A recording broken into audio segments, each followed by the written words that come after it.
Salut, vous êtes bel et bien sur la plateforme Impôts et Fiscalité. Je suis Emmanuel Ze, votre coach, et je vous dis bienvenue.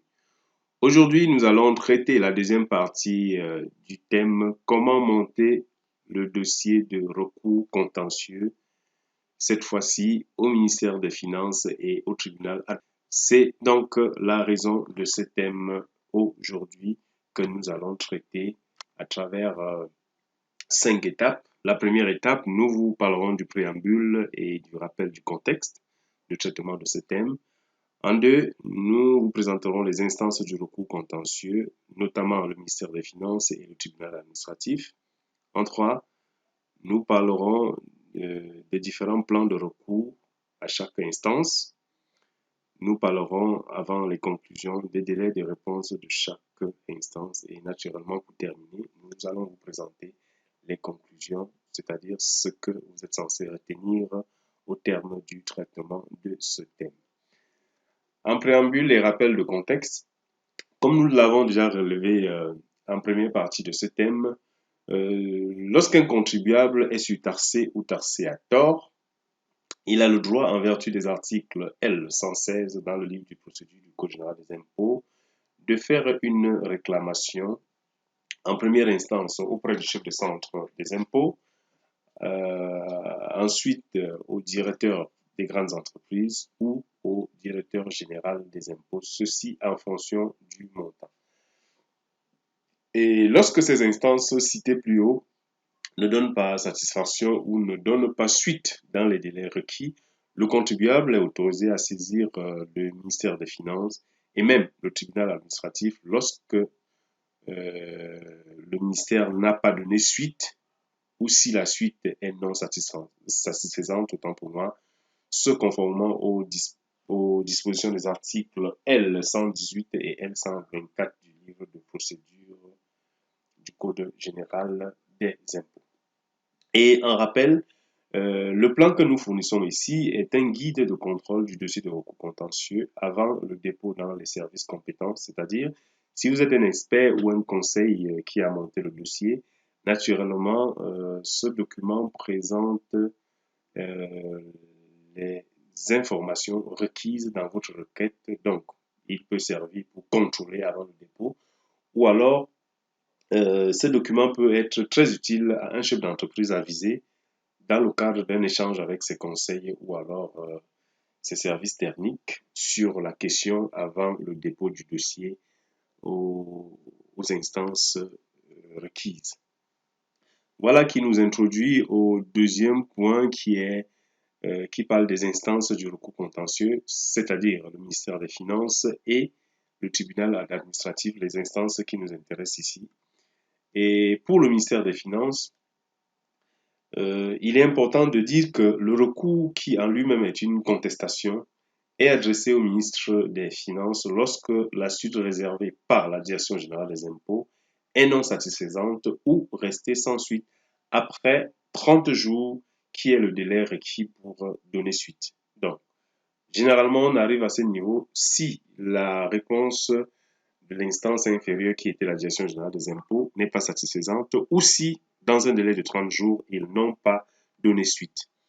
Et vous partez cette fois-là au tribunal administratif lorsque, à la suite normale de la contestation adressée à la Direction générale des impôts, au ministère des Finances, n'a pas donné suite, vous devez à ce moment-là vous adresser, formuler un recours au tribunal administratif.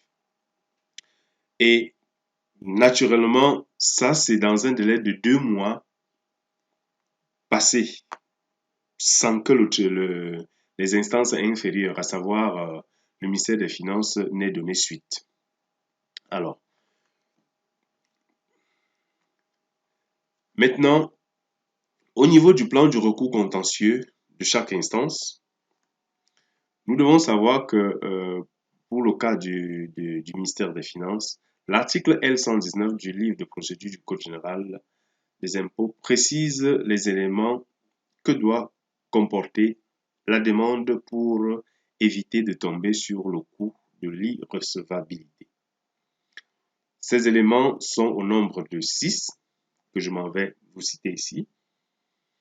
Le premier élément, forme et présentation de la requête. Alors, la requête doit être naturellement sur papier en tête. Qui dit papier en tête veut dire un papier sur lequel on peut retrouver le nom de l'entreprise ou du contribuable, ses contacts et adresses. Le document doit également être timbré et signé par le contribuable ou celui qui l'a régulièrement mandaté.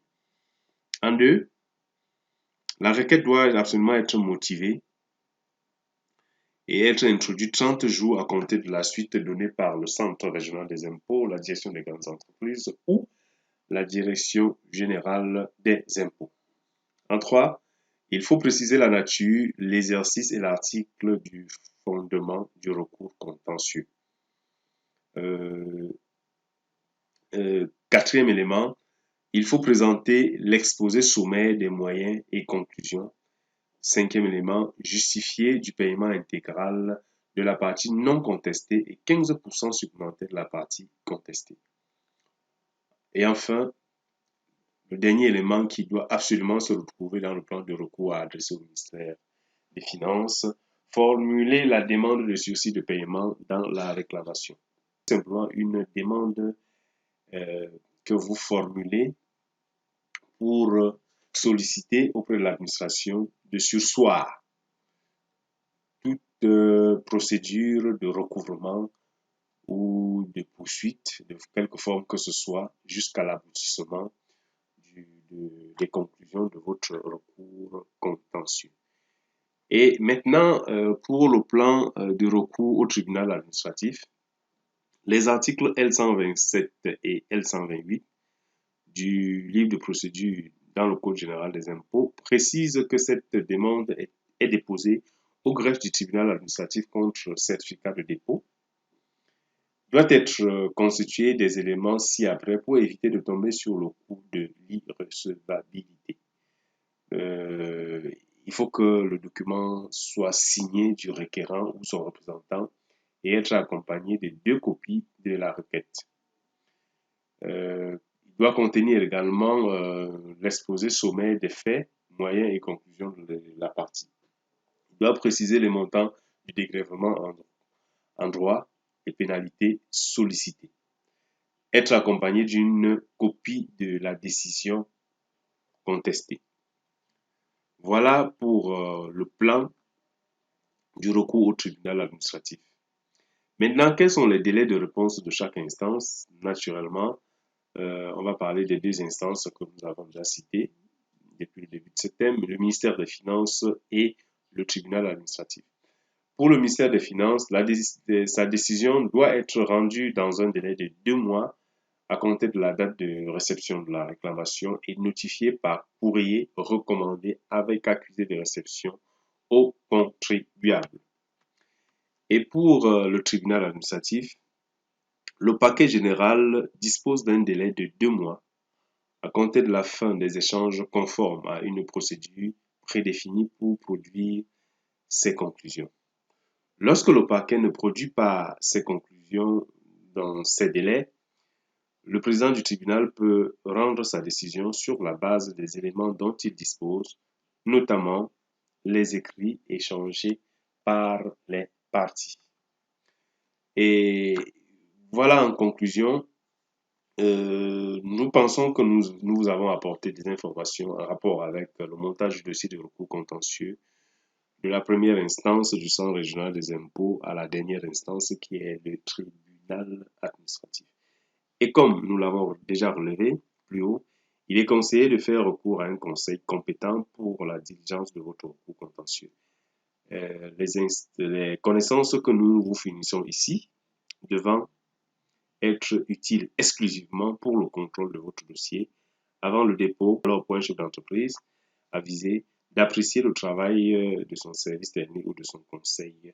Je suis Emmanuel Dieu, votre coach en fiscalité. Vous pouvez nous contacter à travers nos multiples plateformes impôts et fiscalité, notamment YouTube, Facebook.